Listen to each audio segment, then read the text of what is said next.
गर्मियों की तपती दोपहर और चढ़ता हुआ पारा, आग सी जलती धरती और तपिश ऐसी मानो सूरज आप से बस कुछ फीट की दूरी पर ही हो। आपने शायद महसूस किया होगा कि गर्मी का प्रकोप लगातार साल दर साल बढ़ता ही जा रहा है। क्या सचमुच सूरज हमारे करीब आ रहा है? कुछ रिसर्चर्स की माने तो हाँ, सूरज हमारे पास आ रहा है और ऐसा ही होता रहा तो 2030 तक सूरज धरती के काफी करीब आ जाएगा। और अगर ऐसा हुआ तो धरती का क्या हाल होगा, ये देखकर आप पसीने पसीने हो जाएंगे। तो चलिए शुरू करते हैं अपने इस बहुत ही इंफॉर्मेटिव वीडियो को। अगर आप ये समझना चाहते हैं कि सूरज धरती के नजदीक आ जाएगा तो यहाँ धरती पर इसका क्या फर्क पड़ेगा, ये समझने के लिए आपको ये जानना होगा कि अगर सूरज धरती के 1 इंच भी पास आ जाए, जहां भी है वहां से 1 इंच भी पास आ जाए तो क्या होगा। देखिए, सूरज हमारी पृथ्वी से 150 मिलियन यानी कि 150 मिलियन किलोमीटर यानी कि 93 मिलियन माइल्स की दूरी पर स्थित है। सूरज से इसी सुरक्षित दूरी की वजह से पृथ्वी पर सारे मौसम और वाटर साइकिल नॉर्मल तरीके से चलते रहते हैं। लेकिन अगर सूरज अपनी इस सुरक्षित दूरी से खिसककर 1 इंच नीचे आ जाए तो क्या होगा? तो होगा ऐसा कि सूरज अगर धरती के पास आ जाएगा तो जाहिर सी बात है कि उसकी किरणें ज्यादा तेजी से धरती पर पड़ेंगी, जिसकी वजह से तापमान तेजी से बढ़ेगा और बढ़ते तापमान की वजह से नॉर्थ पोल और साउथ पोल पर मौजूद बर्फ तेजी से पिघलने लगेगी। धरती पर मौजूद पूरा पानी भाप बनकर उड़ने लगेगा और फिर हर जगह तबाही ही तबाही नजर आएगी और शायद यही कयामत का दिन होगा। क्या हुआ, रोंगटे खड़े हो गए ना? पर डरिए मत, ऐसा इतनी जल्दी तो नहीं होगा। जी हाँ, ऐसा कुछ नहीं होगा भी। अगर सूरज धरती के 1 इंच पास आ जाए तो धरती पर कुछ भी नहीं बदलेगा और इसका कारण है सूरज और धरती के बीच की दूरी जो लगातार चेंज होती रहती है।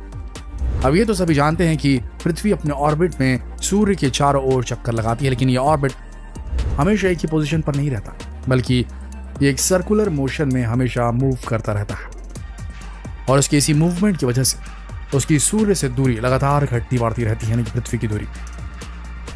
ये दूरी कुछ सेंटीमीटर से लेकर कुछ इंच तक हो सकती है और इसी वजह से सूरज अगर धरती के 1 इंच पास भी आ जाए तो कोई खास परिणाम नहीं होगा। ना ही धरती पर तापमान ज्यादा बढ़ेगा, ना ही आइस एज का समय लौट कर आएगा और ना ही हमें अंधेरे में रहना पड़ेगा और ना ही हमारे लिए विटामिन डी की कोई कमी होगी। हाँ, अगर सूरज धरती के कुछ हजार किलोमीटर पास आ जाए तब जरूर हमें कुछ सीरियस इम्पैक्ट देखने को मिल सकता है।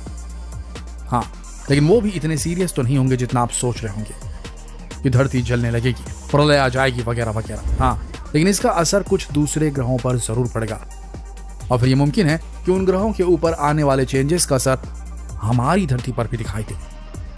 लेकिन रियलिटी तो कुछ और ही है, क्योंकि अगर साइंटिस्ट की बात माने तो सूरज धरती के पास नहीं आ रहा, बल्कि पृथ्वी और बाकी सभी ग्रह सूरज से दूर जा रहे हैं। और इसकी सबसे बड़ी वजह है, वो भी इंटरेस्टिंग है। देखिए क्या है कि सूर्य और सभी प्लैनेट एक बैलेंस्ड फॉर्म में सोलर सिस्टम में अपनी अपनी जगह पर घूम रहे हैं और कई अरब वर्षों से किसी भी ग्रह की पोजीशन में कोई फर्क नहीं आया है। अब ये तो आप जानते ही होंगे कि सभी ग्रहों की अपनी ग्रेविटी होती है, वहीं सूरज के पास भी उसकी अपनी ग्रेविटी है और सूरज की ग्रेविटी सभी ग्रहों को अपने ओर खींचने की कोशिश करती है और सूरज के इसी ग्रेविटेशनल फोर्स की वजह से सभी प्लैनेट्स अपने ओवल शेप ऑर्बिट में गति करते रहते हैं। अगर प्लैनेट पर सूर्य के ग्रेविटेशनल फोर्स का इफेक्ट नहीं पड़ता तो उसकी वजह है उनकी स्पीड। सभी प्लैनेट अपने ऑर्बिट में इतनी स्पीड से घूम रहे हैं कि सूरज की ग्रेविटी उन्हें अपनी ओर खींच नहीं पाती। अगर ऐसा होता तो सभी प्लैनेट, या अगर पृथ्वी की बात करें तो पृथ्वी सूर्य की ओर खींच जाती और फिर क्या होता ये तो आप सोच ही सकते हैं, एक बड़ा सा विस्फोट और धरती का पूरा विनाश। लेकिन यहाँ एक बात और नोट करने वाली है कि हमारी स्पीड इतनी तेज भी नहीं कि हम सूरज की ग्रेविटी से पूरी तरह बच सके। अब अगर ऐसा होता कि हमारी स्पीड इतनी फास्ट होती तो फिर क्या होता?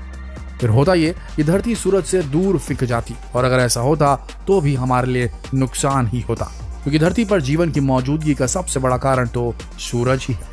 तो ये बहुत जरूरी है कि पृथ्वी सूर्य के साथ एक निश्चित दूरी पर मेंटेनेंस बना के रखे। और वहीं जब हम बात करते हैं कि सूरज हमारे पास आ रहा है या हमसे दूर जा रहा है, तो इसका सबसे बड़ा कारण है पृथ्वी का ऑर्बिट, जो कि सर्कुलर ना होकर एलिप्टिकल है। अब पृथ्वी की ऑर्बिट में कई ऐसे पॉइंट है जहां हम सूरज के बहुत पास आ जाते हैं और कई ऐसे पॉइंट भी हैं जहां हम सूरज से काफी दूर चले जाते हैं।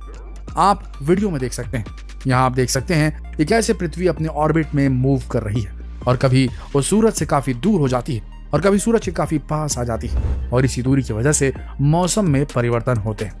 पृथ्वी का जो हिस्सा सूरज से दूर होता है वहां सर्दी का मौसम आ जाता है और जो हिस्सा सूरज के पास होता है वहां गर्मी का सीजन आ जाता है। तो ये बात तो कंफर्म है कि हम सूरज के करीब नहीं जा रहे हैं, लेकिन साइंटिस्ट का कहना है कि सूर्य और पृथ्वी के बीच की दूरी बदल रही है। जी हाँ, और ऐसा क्यों हो रहा है तो चलिए ये भी जान लेते हैं। सूरज अपने स्वयं के फ्यूल को जलाकर चमकता है, जिसकी वजह से धीरे धीरे इसकी पावर, मास और ग्रेविटी कम होती जा रही है और अपनी कम होती ग्रेविटी की वजह से इसका मास भी लगातार कम होता जा रहा है और इसी वजह से पृथ्वी धीरे धीरे इससे दूर होती जा रही है। लेकिन घबराइए नहीं, पृथ्वी की सूर्य से दूर जाने की स्पीड बहुत स्लो है, बहुत कम है, लगभग 15 सेंटीमीटर हर साल। वहीं कुछ साइंटिस्ट ये भी मानते हैं कि पृथ्वी पर लगातार आने वाले टाइड भी कारण है पृथ्वी के सूर्य से दूर होने के, क्योंकि जब भी पृथ्वी पर टाइड्स आते हैं उस वक्त पृथ्वी सूर्य की ग्रेविटी के अपोजिट काम करती है। ऐसे में पृथ्वी सूर्य से दूर जा सकती है। अब यहाँ एक पॉइंट और भी है जिसे ध्यान में रखना होगा, वो ये है कि इस तरह पृथ्वी के लगातार रेजिस्टेंस के कारण और लगातार मास में हो रही सूर्य की कमी की वजह से सूर्य की स्पीड कम हो सकती है। हाँ, वैसे ये प्रोसेस काफी स्लो है, यानी 100 साल में लगभग 3 मिलीसेकंड। जिस दिन सूर्य की स्पीड और मास खत्म हो जाएगा उस दिन हो सकता है कि पृथ्वी सूर्य से दूर खिसक जाए, लेकिन इस प्रोसेस में अभी करोड़ों साल लगेंगे और तब तक हम अपनी धरती पर पूरी तरह सुरक्षित हैं। लेकिन इसका मतलब ये नहीं कि हम सचमुच सुरक्षित हैं, क्योंकि ये सब तो नेचुरल प्रोसेस है, पर हम जो लगातार नेचर के साथ खिलवाड़ कर रहे हैं उसकी वजह से हमें कई परेशानियों का सामना करना पड़ रहा है। तो अगर सूरज आग बरसा रहा है तो उसका रीजन ये नहीं कि वो धरती के पास आ रहा है, बल्कि उसका रीजन है ओजोन लेयर को हमारी वजह से हुआ नुकसान और इसी की वजह से आइस मेल्ट हो रही है। तो धरती पर जो मौसम में बदलाव हो रहे हैं उसका कारण सूर्य नहीं बल्कि इंसान है। इसलिए जरूरी है कि हम अपने वातावरण को बचाने की कोशिश करें, वरना अपने विनाश का कारण हम खुद ही होंगे। ये जानकारी आपको कैसी लगी हमें कमेंट करके जरूर बताएं और वीडियो को ज्यादा से ज्यादा शेयर करें ताकि लोग अपने वातावरण को लेकर जागरूक हो सके। तो शेयर करें इस वीडियो को फेसबुक पर, व्हाट्सएप पर, यूट्यूब पर। कल फिर मिलेंगे एक और जानकारीप्रद वीडियो में, तब तक के लिए आप सबका इस वीडियो के अंत तक बने रहने के लिए दिल से धन्यवाद।